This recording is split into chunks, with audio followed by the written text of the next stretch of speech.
Hey everybody, and welcome back to the LuckyDog podcast. This is your host, Elias Rauch, and virtually here with me is Kelly. um, this evening we all went to see, she took her boys, and we got a few tickets earlier in the day, just snagged them real quick, because I knew it was going to be a quick one, that it was all going to get filled up. Avengers Infinity War. um, yeah, Avengers Infinity War. It's a big one. It's I believe it's about 10 years of movies. A little bit over 10 years of movies, I think. And 18 movies in between there, I believe. I know I'm messing all that up. I'm probably going to come back to this and give a more thorough, in-depth review of the facts of everything that went into this. I'm just trying to jot down first reactions and everything before it gets too late and people don't really give a shit anymore. So we're just trying to get it out there real quick. First impressions, spoiler free. I'd say it's quite a masterpiece that they can string together this many characters and have it in this fluent of a movie. It really shows how Justice League really messed up their characters, the character development, and how they all came together, because they're very similar in how the structuring of the movies go. So the movie, it hit really good marks for me, but it was lacking the character development that I was looking for, I guess. And the times that it was giving me character development, I wanted someone to be hitting someone else. So it was a very hard balance to juggle, just going in between these different characters, weaving in and out, even in and out. I thought overall that my hats off to the Russo brothers, who Anthony and Joe Russo, who also directed, I think, the Captain America Winter Soldier, Captain America Civil War. That was an American. That was an amazing one. And they also are the directors of Infinity War, and so they're obviously fantastic directors, and they know what they're doing, and they have a very specific style. And so I really enjoyed how Civil War's choreography and the fighting dynamics were going. I don't know if the fighting choreography was as strong as Civil War's and Infinity War. Infinity War had really creative ways of having different people interact with each other, and fight and bicker and that type of thing, and interact. But I'm not sure if it reached its full potential. I could think of about 2 or 3 different scenes that really stood out to me, and I'll jump in for the spoilers for that. Not yet though. That really stood out, that they fully used all of their abilities, and I think at a couple points I did notice there was an inconsistency of how the powers worked for Thanos, and sometimes he might kill someone, or there was reasons that he might there's obviously there's going to be death from Thanos. I'm not trying to say any spoilers yet, but there's obviously inconsistency in power dynamics, I guess. I just had a fundamental problem with how he was deciding how to pick and choose who he was taking off the board. The motivations for Thanos were relatively fleshed out. I don't know if I 100% agree with anything that he was doing. Given that he's creating genocide amongst races. Um, I I definitely sympathized with him just a little bit more than most of the Marvel characters. Although seeing Black Panther not uh, you know 4 months ago, less than 4 months ago, they did a better job with bringing the dynamics, the character dynamics, the drama, the aspects really down to earth. It really felt focused. And I remember being in the Black Panther movie and really feeling something, really feeling an emotion in a superhero movie. And I didn't quite feel the emotion, and I didn't quite hit that. Like there's a specific scene in the marketing where Spider-Man's hairs is standing up on his skin or something like that, and I wanted that feeling throughout the whole movie. And I think there was only one or two fights that really felt like that, and I was a little bit disappointed by that. I guess I don't know. I had to go into spoilers to talk about it a little bit more in depth about the fighting and choreography of how it went. But I think the third act is what really lent itself to the Infinity War. Like the Infinity War itself, the fact that he's getting Infinity Stones, and I don't know if people are really gonna buy that. Um,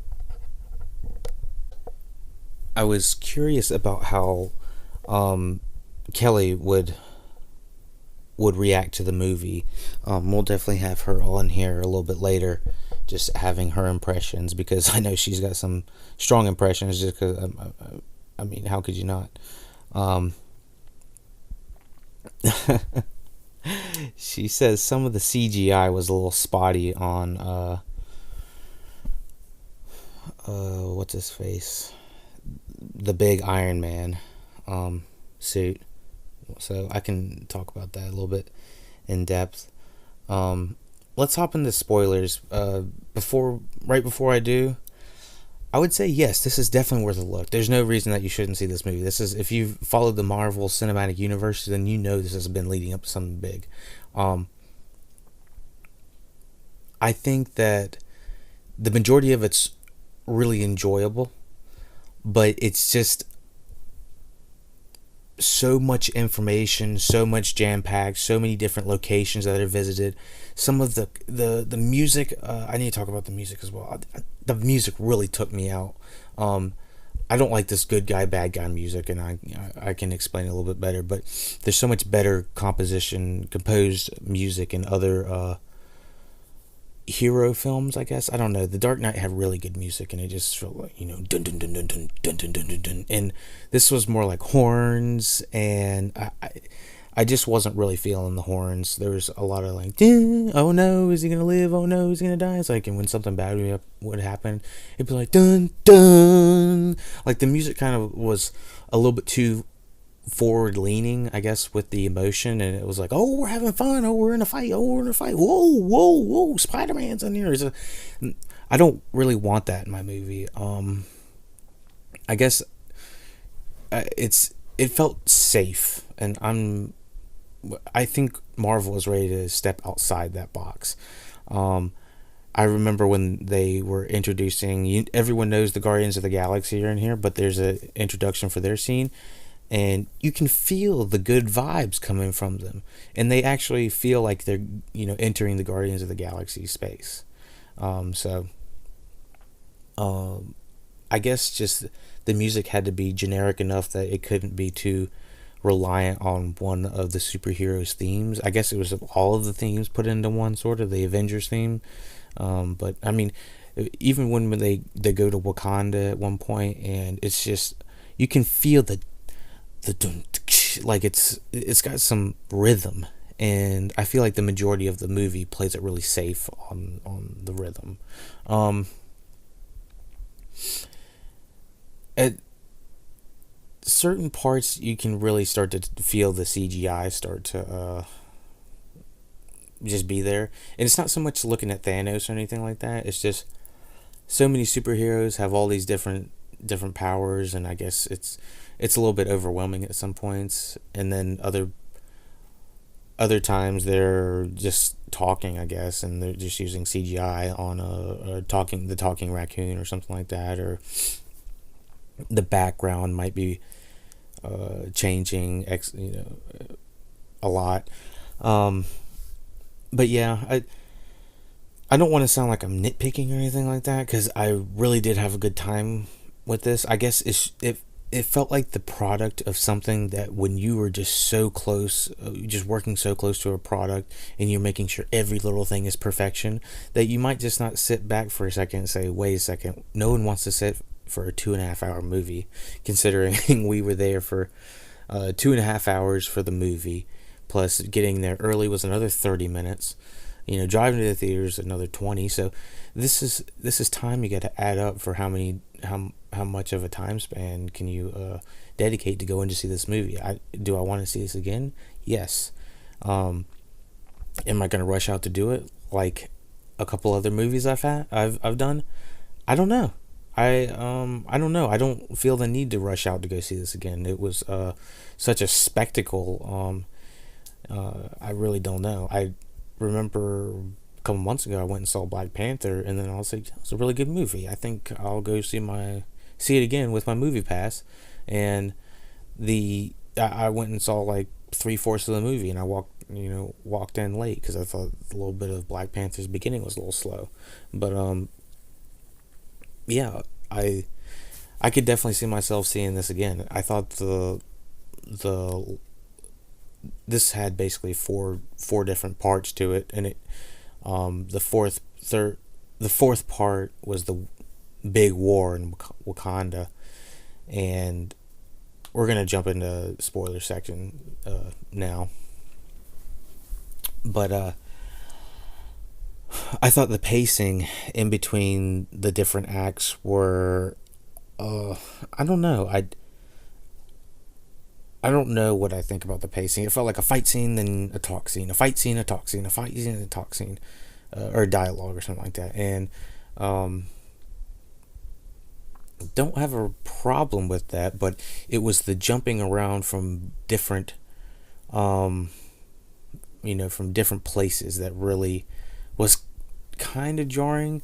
And there was a lot of like titling, like there's like different places that we went, and they're like Nebula, Nowhere, Viren, Siren, like 20 different I don't know, 10 different places that I didn't give a shit about.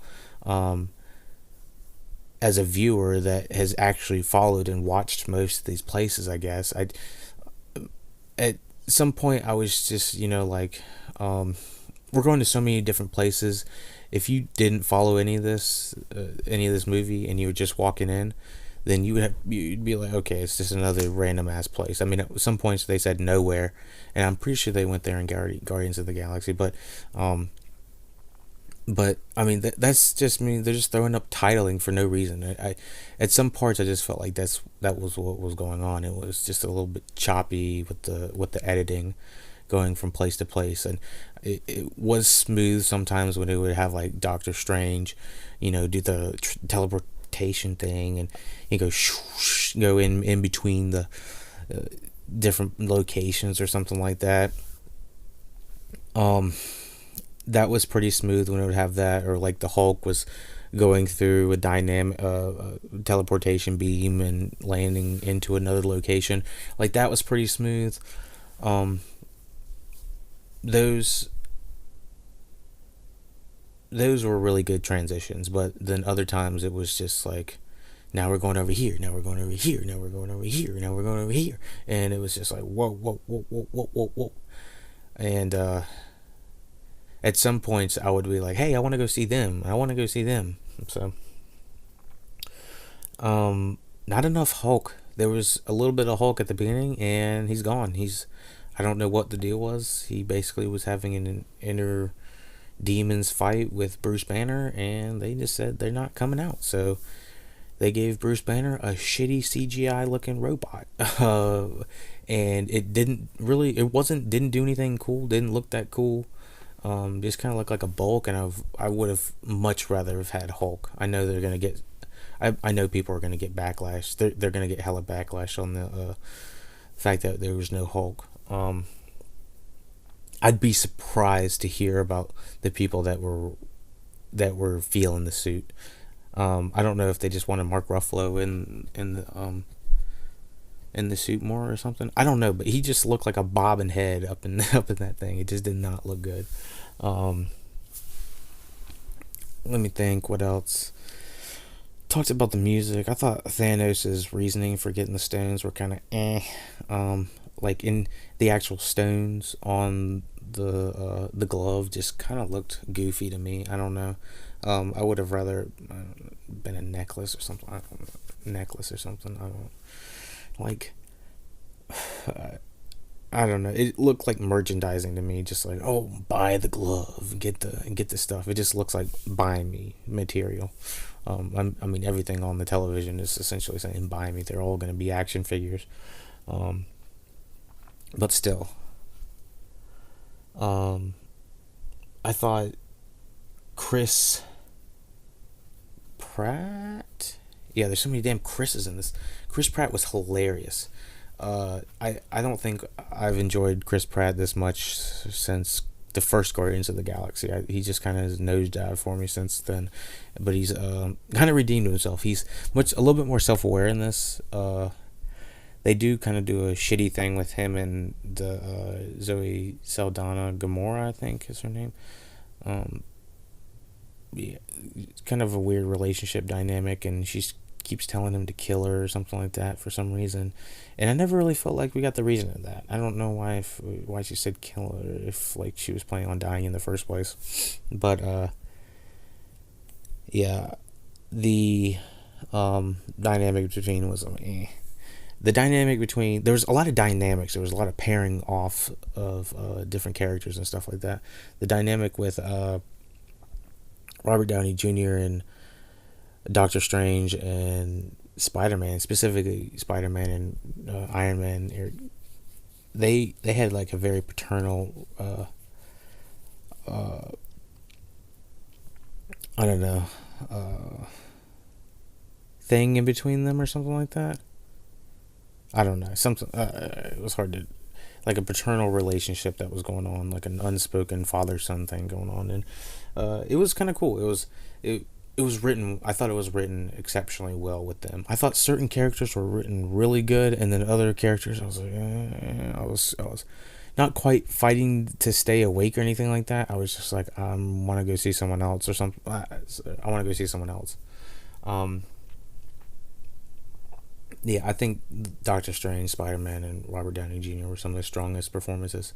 They kind of did some rewriting with or backtracking with Vision and the Olsen, oldest Olsen. I don't know. I don't remember her superhero name, but um, I thought that relationship was the strongest relationship within the whole thing. I thought it was better than seeing Robert Downey and Gwyneth Paltrow at some point at the beginning. I thought that they were a little bit cheesier than Vision and the non-Olsen twin. um, so yeah, I enjoyed the Vision character this time. I thought it kind of gave him a little bit of depth, and it was incredible seeing him die and then come back to life and then die again. It was kind of horrific. I've seen that rewind. Um, I was surprised that Doctor Strange didn't just destroy the Infinity Stone. It just seems like all of them should have just destroyed them at some point so that Thanos couldn't get it. I mean, they eventually were trying to destroy Visions, but it just didn't work because he brought him back. And so, uh, the fact that Thor comes in very last minute at the very end with axe sticking in Thanos, it, it, even when it would kill him, if it had killed him, which I didn't think it would, um, I don't know if it was gonna be satisfying, because he just literally plowed through House. I mean, he took out the big robot. He eliminated the Black Panther. He knocks out Captain America. He, he gets the tree thing. He gets their tree roots all over Black Widow, and then pretty much destroys everyone else. And he's just wrecking house. And I wanted Hulk to come out of that suit so bad right there. I was like, why the fuck are you not fucking getting mad? Didn't even make sense. It was like it was not in the budget. Hulk was like, not in the budget. He was like, fuck. But yeah, I was like, this guy is literally wrecking house, and we're not gonna have Hulk in this. This is ridiculous. But anyways, I thought the way that Thanos was going through them was just so cool, and some of the ways that he would take out other individuals, like when he was fighting Chris Pratt and in the fight with Robert Downey and Doctor Strange and Spider-Man on, I don't even know what, and the one lady with the tentacle things on her heads or whatever, antennas. That was a sick fight. I mean, it was, everyone had their own part. Everyone was using their special skill. The Spider-Man suit was so sick. I mean, like, it was hard to always tell what was going on during some of the fight scenes. But when you saw Spider-Man, it was dope. The use for the Iron Man suit was came in real handy. Like, it was a hell of an upgrade, and we had gotten it teased in Homecoming, and so that was really cool to see, especially with the legs coming out, and it would help him with certain scenarios and stuff like that. They gave him real practical effects, and practical reasoning for having 8 legs or something like that. Like the thing that the Russos are really good at, I think this is them, is that they always give practical reasoning for the what the superhero is normally doing. Like, whatever their skill is, they use it to their advantage. Like Captain America has the shield, and he uses the hell out of it.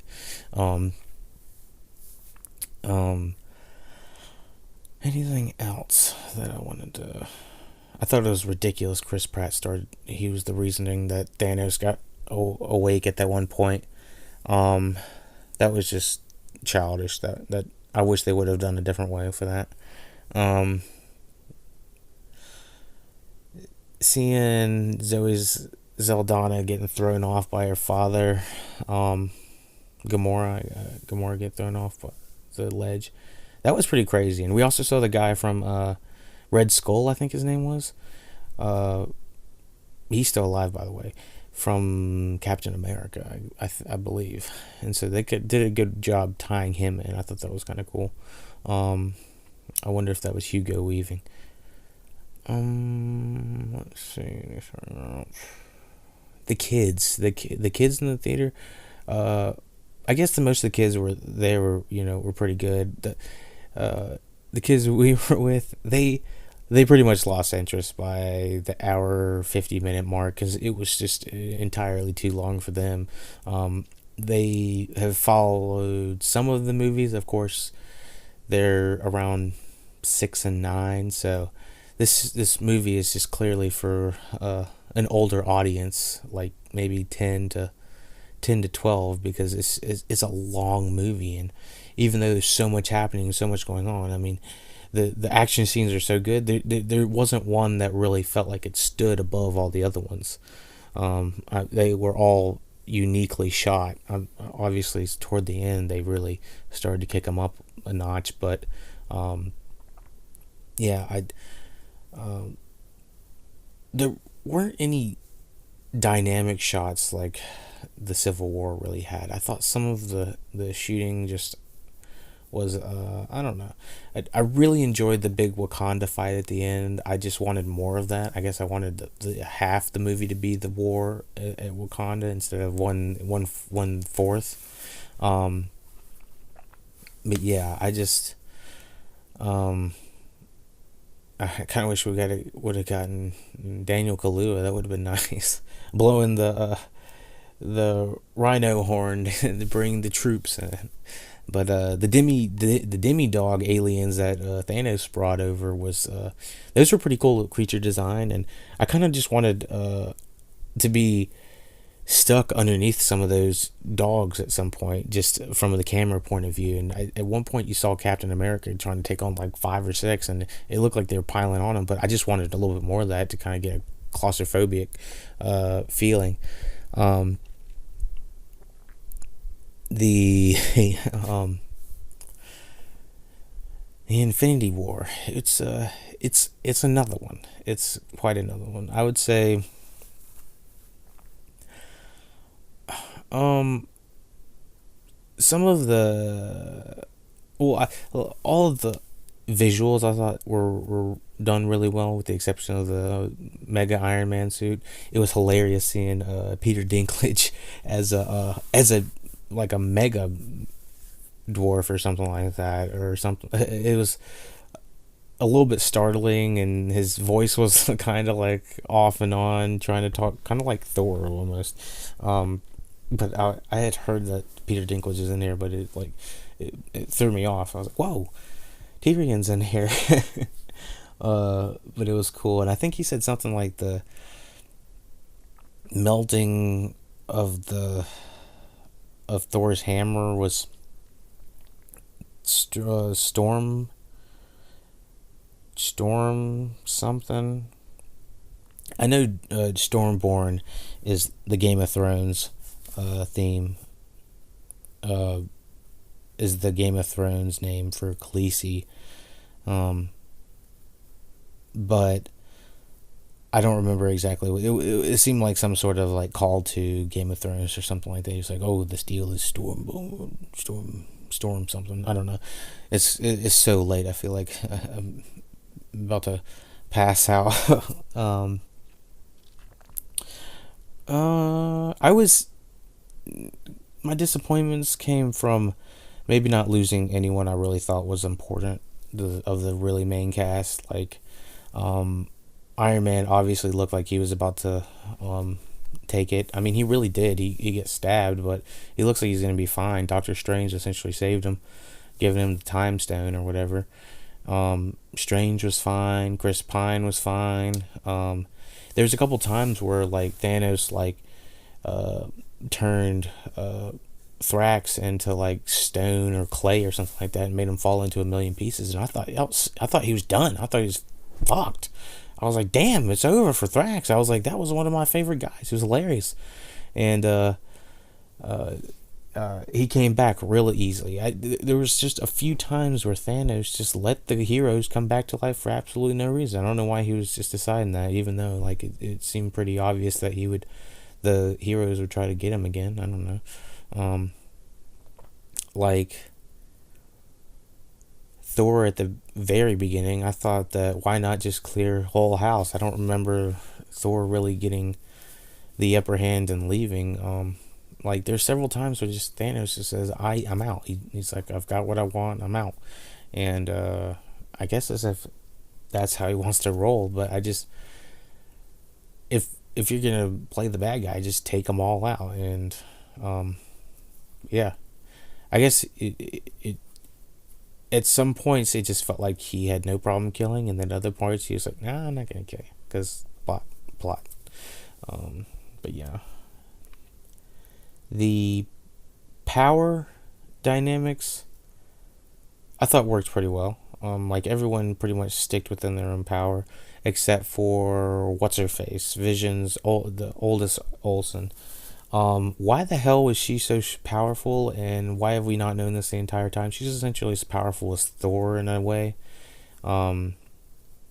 Just she can do crazy amounts of stuff, and telekinesis or whatever that is, where you can lift things.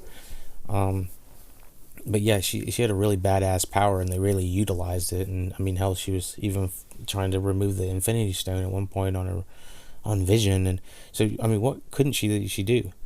I was a little bit disappointed by not having Suri. Black Panther's sister, um, in like an Iron Man suit or anything like that. I know that there was probably speculation about that and just some of the technical dynamics that I think she brings and smarts. Um, yeah, I was a little taken back by not having a little bit more of her. Loved having Michonne. I forgot. I don't know Michonne's name from The Walking Dead, but she's always great. Um,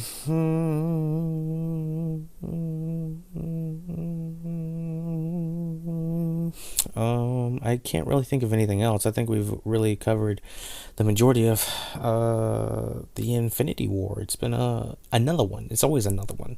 Let me see. Check the tweets. Check the chat room. Let's see. Um, let's see.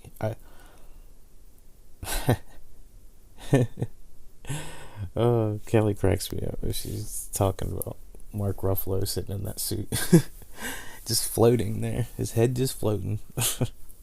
The Hulk, when he was trying to come in between Bruce Banner and the Hulk when he was trying to come out, that was really cool. I thought that one dynamic was just was really awesome. I guess I just the fighting was where the strong parts were, and I guess the dialogue just kind of broke it up in between, and it did a little weaving and woven in between with the dialogue and the action scenes. And so take it as you will, you know. um yeah, definitely check this out. If I had to rate this on a scale, I would say the majority of the movie is about a 7.5 till it gets to about 75%, and then it kicks it up to a 9. um yeah, and I maybe it's an I'd say it's an 8 the majority of the time, and then it kicks it up to a 9. But there's just certain plot elements that just really hold it back for me from being a perfect movie, like from being a Dark Knight, um Godfather level of cinematic storytelling. Like, I would, if I had to put this on a scale, I'd say this was um Civil War, Black Panther, then Avengers Infinity War. Like, this is probably not my favorite Marvel film. Within It's probably within my top 5. Um just from complete storytelling and everything that's involved. Now, probably difficulty in making this movie. Trust me. Just Hell, don't trust me. The difficulty of making a movie is probably incomprehensible to someone that's has absolutely no idea. So, um, just having a movie of this scale has got to be insanely stressful, insanely detailed, and I think the Russo brothers outdid themselves with all of the history that has gone into this movie. I mean, clearly they knew their stuff. I mean, it was so detailed the into the mythology of each of the characters, that I almost feel like I wasn't prepared if you weren't just absolutely nerding out to know. So, hats off to them. Hats off to the Russo brothers. I'm a little superheroed out right now. Just kind of like, I feel like mind blown. I'm ready to see like some A24 goodness or something like that. Just kind of relax on the superhero stuff, because it's a mega. It's like boom, bam, boom, bang. It's banging for your buck. And if you're still in this podcast and you have not seen it, make sure you get there early, because holy shit, we had to get that front row screening or something like that. Not all the way there in the front, but we were not on the reclining side. And my neck is so jacked right now for sitting and staring at a screen for 3.5 hours, including the getting there early, and getting the popcorn and all the stuff. I don't know. It wasn't 3.5 hours. It was about a little over 3 hours that we were there, because we had to get there a little early, because hell, traffic. This is gonna be a mega, mega, mega opening. So I'm gonna be interested to see how it does in the box office the next coming weeks. Like the drop off that it might do. I think it might do. It's still gonna have about 60% of its audience come back for the next week, as opposed to like a 50% drop or something like that. I think 50% is normally the typical route, depending on how bad it is or how good it is. Um, but yeah, I will go ahead and upload this so that everyone can get this real quick, real big, real quick, real big. We're lucky to have you as a listener. Please rate, share, subscribe. We are a Lucky Dog podcast worldwide. We hear you from all over. Comment us, Facebook us, Twitter us, whatever, the YouTube us. We got all these. Check out the links below. Check out the show notes for any more information you need to know. I'll add the spoilers, timestamp and everything, and it'll be all good to go. Thank you for listening, and if you want to listen to more podcasts, please check out our library at SoundCloud, YouTube, all the popular podcast apps. We are constantly uploading, and we would love to have you as a listener. Thank you for listening. Take it easy.